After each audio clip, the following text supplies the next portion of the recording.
रामायणाचे 10 रहस्य जे खूप कमी लोकांना माहीत आहेत. भगवान श्रीराम आणि माता सीता यांच्या जन्माचे वर्णन महाकाव्यामध्ये लिहिलेले आहे. त्याला रामायणाच्या नावाने ओळखले जाते. आपल्यातील बऱ्याचशा लोकांना रामायणाची कथा माहीत आहे, पण या महाकाव्याशी संबंधित काही असे रहस्य जे लोकांना खूप कमी माहीत आहे. आजच्या व्हिडिओमध्ये आपण पाहूयात रामायणाशी संबंधित असे काही रहस्य. असं म्हटलं जातं की मूळ रामायणाची रचना ऋषी वाल्मिकी यांनी केली होती, पण काही दुसरे संत आणि पंडित जसे तुलसीदास यांनी सुद्धा याची रचना केली आहे. प्रत्येक ठिकाणी वेगवेगळ्या पद्धतीने कहाण्यांचा उल्लेख केला आहे, पण मूळ रूपरेखा एकच आहे. आज आपण हे महाकाव्य आणि या महाग्रंथाशी संबंधित गोष्टीविषयी ऐकूयात. 1. रामायणातील प्रत्येक 1000 श्लोकानंतर येणाऱ्या पहिल्या अक्षरापासून गायत्री मंत्र बनतो. गायत्री मंत्रामध्ये 24 अक्षरं आहेत आणि वाल्मिकी रामायणामध्ये 24,000 श्लोक आहेत. रामायणाच्या प्रत्येक 1000 श्लोकानंतर येणाऱ्या पहिल्या अक्षरापासून गायत्री मंत्र बनतो. हा मंत्र महाकाव्याचे सार आहे. गायत्री मंत्राचा सर्वात आधी ऋग्वेदामध्ये उल्लेख केला आहे. 2. श्रीराम आणि त्यांच्या भावांव्यतिरिक्त राजा दशरथ यांची एक मुलगी सुद्धा होती. भगवान श्रीराम आणि त्यांच्या भावांविषयी तर सगळ्यांना माहीत आहे, पण खूप कमी लोकांना हे माहीत आहे की भगवान श्रीराम यांची एक बहीण होती. तिचे नाव शांता होते. ती वयामध्ये 4ही भावांपेक्षा खूप मोठी होती. तिच्या आईचे नाव कौशल्या होते. असे म्हटले जाते की एकदा अंगदेशचे राजा अयोध्येला आले. त्यांचे कोणीही मूल नव्हते. बोलताना जेव्हा ही गोष्ट राजा दशरथ यांना समजली तेव्हा ते म्हणाले की मी माझी मुलगी शांता तुम्हाला मुलीच्या रूपाने देतो. हे ऐकून रोमपत आणि वर्षिणी खूप खुश झाले. त्यांनी खूप आपुलकीने तिचे पालनपोषण केले आणि आईवडिलांची सगळी कर्तव्ये निभावली. एक दिवस राजा रोमपत यांच्या मुलीबरोबर बोलत होते. त्यावेळी प्रवेशद्वारावर एक ब्राह्मण आला आणि त्याने राजाला प्रार्थना केली की पावसाळ्याच्या दिवसांमध्ये शेतीसाठी मदत करावी. पण राजा मुलीबरोबर बोलत बसला. प्रवेशद्वारावर आलेल्या ब्राह्मणाची प्रार्थना न ऐकल्यामुळे ब्राह्मणाला दुःख झाले आणि तो राजा रोमपतचे राज्य सोडून निघून गेला. तो ब्राह्मण इंद्राचा भक्त होता.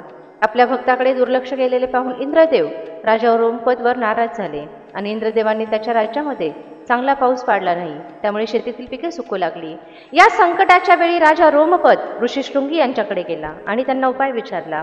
ऋषींनी सांगितले की इंद्रदेव यांना प्रसन्न करण्यासाठी यज्ञ करावा. तेव्हा ऋषींनी यज्ञ केला आणि शेत पाण्याने भरू लागले.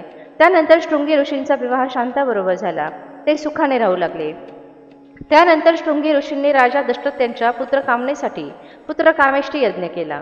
ज्या ठिकाणी त्यांनी हा यज्ञ केला ते ठिकाण अयोध्येपासून 39 किलोमीटर पूर्वेकडे होते आणि आजही त्याचा आश्रम आहे आणि त्यांची आणि त्यांच्या पत्नीची समाधी आहे. 3.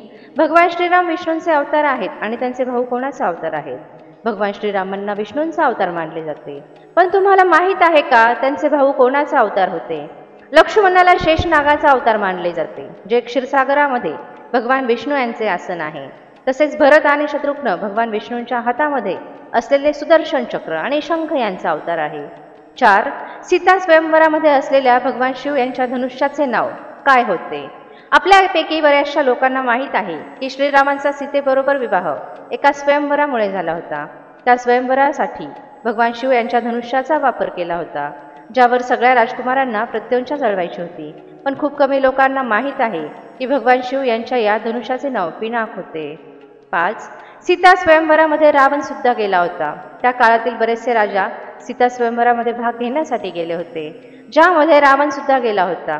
असं म्हटलं जातं की मंदोदरीने थांबून सुद्धा रावण सीता स्वयंवरामध्ये गेला होता. पण त्या काळातील सगळ्यात शक्तिशाली योद्ध्यांच्या रूपामध्ये ओळखला जाणारा रावण बाकीच्या राजांप्रमाणेच शिवधनुष्यावर प्रत्यंचा चढवण्यात अपयशी झाला होता. 6. लक्ष्मणचे एक नाव गुदाकेश असे सुद्धा होते. रामायणानुसार श्रीराम, लक्ष्मण आणि सीता 14 वर्षांच्या वनवासासाठी गेले. त्यावेळी भगवान श्रीराम आणि माता सीता यांच्या रक्षणासाठी लक्ष्मण कधीही झोपले नाही.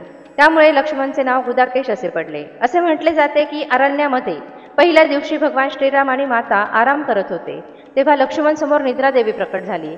लक्ष्मण निद्रादेवीला म्हणाले, मला असं वरदान द्या की ज्यामुळे वनवासादरम्यान 14 वर्ष झोप येणार नाही, म्हणजे ते श्रीराम आणि माता सीतेची सेवा करू शकतील.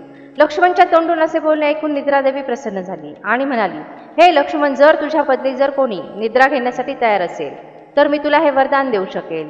तेव्हा लक्ष्मणने निद्रादेवीला त्यांची पत्नी उर्मिलाकडे पाठवले. तेव्हा उर्मिलाने लक्ष्मणच्या बदली निद्रा घेण्याचे स्वीकारले आणि ती 14 वर्ष झोपून राहिली. 7. भगवान श्रीकृष्णांच्या मृत्यूचे रहस्य. रामायणामध्ये या प्रसंगाचे विस्ताराने वर्णन केले आहे. बाली आणि सुग्रीव यांच्या युद्धाच्या वेळी भगवान श्रीराम यांनी झाडाच्या मागे लपून बालीवर बाण मारला, ज्यामुळे बालीचा मृत्यू झाला. पण खूप कमी लोकांना माहीत आहे की याच युद्धामध्ये भगवान विष्णू यांच्या कृष्ण अवताराचा देह त्यागण्याचे रहस्य सुद्धा लपले आहे.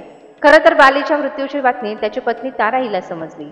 भगवान श्रीराम यांनी लपून तिच्या पतीचा वध केला आहे. तेव्हा तिने रागामध्ये भगवान श्रीराम यांना शाप दिला की ज्याप्रमाणे तिच्या पतीचा मृत्यू झाला आहे, ठीक तशाच प्रकारे पुढच्या जन्मी तुमचा सुद्धा मृत्यू होईल. आणि महाभारतामध्ये आपल्याला या गोष्टीचा उल्लेख सुद्धा सापडतो की एका शिकाऱ्याचा बाण लागल्यामुळे भगवान श्रीकृष्ण यांनी देहत्याग केला होता. 8. जामवंत याला सुद्धा भगवान श्रीराम यांच्याबरोबर युद्ध करायचे होते. खरं तर असं मानलं जातं की त्यावेळी जामवंतपेक्षा शक्तिशाली दुसरा कोणीही योद्धा नव्हता. पण जेव्हा जामवंतला ही बातमी समजली की भगवान श्रीराम यांच्यापेक्षा शक्तिशाली या सृष्टीवर कोणीही नाही, तेव्हा तो मनातल्या मनात विचार करू लागला की त्याला त्यांच्यासारखा शक्तिशाली योद्धा युद्ध करण्यासाठी मिळाला. पण जेव्हा तो युद्धाच्या उद्देशाने प्रभू श्रीराम यांच्याजवळ गेला, तेव्हा भगवान श्रीराम यांनी असे म्हणून युद्ध करण्यासाठी नकार दिला की त्यांच्याजवळ आता युद्ध करण्यासाठी वेळ नाही, कारण ते त्यांची पत्नी सीतेचा शोध घेत आहेत. पण जामवंत जेव्हा सारखा भगवान श्रीरामांना युद्धासाठी ललकारू लागला, तेव्हा भगवान श्रीराम यांनी वचन दिले की पुढच्या जन्मी त्याची ही इच्छा पूर्ण करतील. आणि मग पुढचा जन्म श्रीकृष्ण अवतारामध्ये भगवान श्रीरामांनी जामवंतची ही इच्छा सुद्धा पूर्ण केली. 9. ब्रह्मचारी असून सुद्धा हनुमानजींचा एक पुत्र होता. भगवान हनुमान यांच्या मुलाचे नाव मकरध्वज आहे. हनुमानाचा हा भक्त एक शक्तिशाली माशा झाला. हे तेव्हा झालं जेव्हा लंकेला पूर्णपणे जाळल्यानंतर भगवान हनुमान यांची शेपटी समुद्रामध्ये विझवत होते. असं मानलं जातं की त्यावेळी मकरध्वज नावाच्या माशाने त्यांचा घाम गिळला. त्यानंतर त्यांचा मुलगा मकरध्वजचा जन्म झाला. 10. रावणाने केली होती भगवान श्रीरामांची मदत. हे तर आपल्याला सगळ्यांना माहीत आहे की रावणाने माता सीतेचे अपहरण केले, ज्यानंतर भगवान श्रीराम यांनी त्याचा वध केला. पण तुम्हाला माहीत आहे का, एकदा भगवान श्रीराम यांना रावणाच्या मदतीची गरज पडली होती. जेव्हा प्रभू श्रीराम आपली वानरसेना घेऊन लंकेवर हल्ला करण्यासाठी रामेश्वरच्या किनारी पोहोचले, तेव्हा त्यांनी समुद्रामध्ये पूल तयार केला. पण पुलाचे काम सुरू करण्यापूर्वी श्रीरामांना भगवान शिव यांचा आशीर्वाद पाहिजे होता, ज्यासाठी त्यांना यज्ञ करावा लागला. पण जेव्हा भगवान श्रीराम यांना समजले की हा यज्ञ फक्त एक ब्राह्मण किंवा ज्ञानी पुरुषच करू शकतो, तेव्हा ते विचारात पडले. सुग्रीवच्या सल्ल्यानुसार रामांनी तो यज्ञ करण्यासाठी रावणाला निमंत्रण पाठवले, कारण रावण भगवान शिव यांचा परमभक्त होता. त्यामुळे रावणाने भगवान श्रीराम यांचे ते निमंत्रण स्वीकार केले आणि यज्ञ केला.